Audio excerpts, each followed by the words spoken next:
Welcome to One Word a Day. I'm Sophia, pilot into the universe of Chinese. Today's animal character is xiang.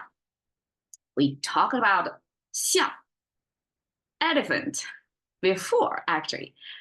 Probably 2 months ago, I have single character that's culturally significant, single Chinese character, represent a lot of philosophical thinkings popular in Chinese language.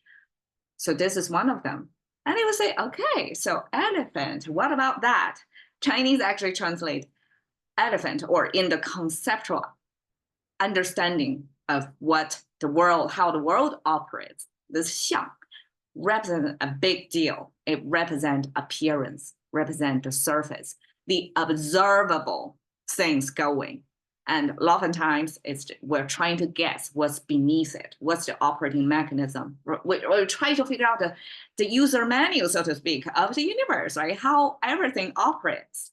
So xiang represents the observable part of the things we can see, we can sense, we can, superficially understood. So that's xiang. And elephant is its original form. That's original meaning. That's the animal in the world, biggest land animal. And you can see the ancient forms.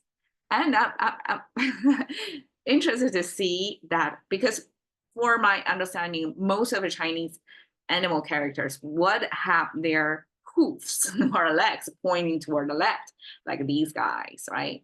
Like a leftward pointing, because we have dogs, cats, leopards, all pointing leftwards. And then this one actually is, pointing rightward. And this one, I said in last episode, explaining why this 2D frame is almost like a digitization back then in its rudimentary form, because it has a detachment from reality. It's capturing the 3D world in a 2D frame. Therefore, the gravitational limit will live on planet Earth, that will always have feet down, head up. That's our natural default positioning, because gravity pulls us this way, that we have our legs on the ground, feet on the ground. That in the 2D representation, not necessarily so, is actually following the 2D frame economy of expressing. And we verticalize a lot of characters, so like these. And so I'm glad to find that somebody back then depicted a very realistic looking elephant, and it's gravitationally correct. All right, so this is the most realistic, right? And different level of abstraction. Now, this is what I call the mid-history, not mid-century, mid-thousands of years of evolution of the character. Some scholar put together, have a dictionary back then. So this was how it was abstracted back then. And you can see the contemporary simplified Chinese version looks kind of like the mid-history xiang, except that probably it's easier to write. Anyways, this is the nose of the elephant. So if it came from the abstraction of these, so the nose, the big ear, so that's elephant's main feature, kind of like a children's naked eye observation of what physical things looks like, right? The 4 legs, 1, 2, 3, 4 legs of and then the tail. So that's the main feature of the xiang.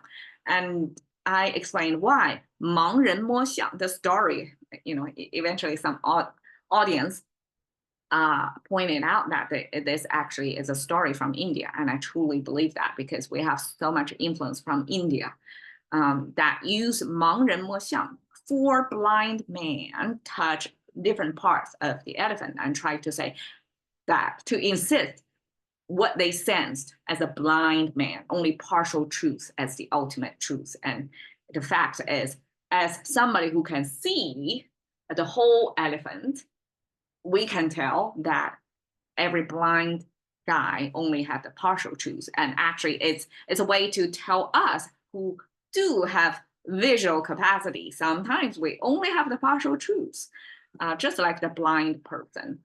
So 盲人摸象. Eventually, I use that example to explain why Chinese use elephant to represent appearance, because we only know partial truths there.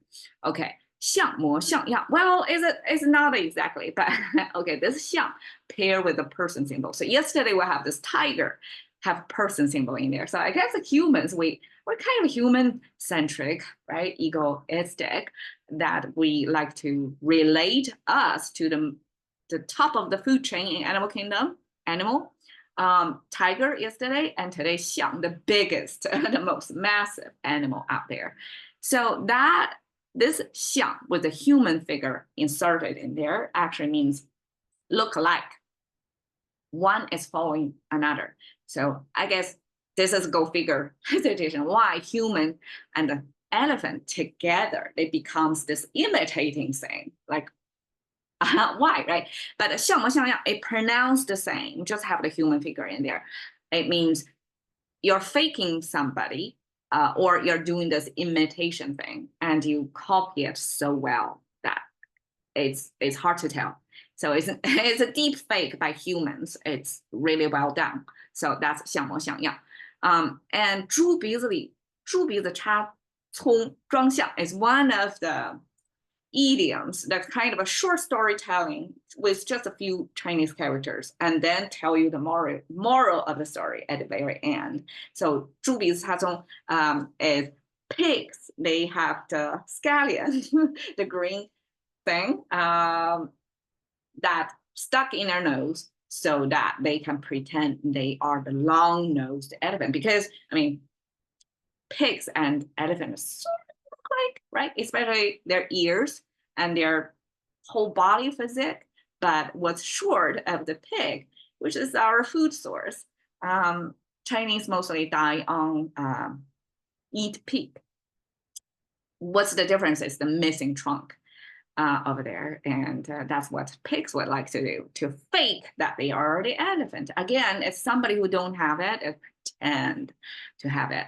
So you see how the xiang in language kind of have this pretending, this look like, this superficial, this partial truth concepts already created around these expressions. So there you go, xiang, elephant. Thank you for your time. See you another day.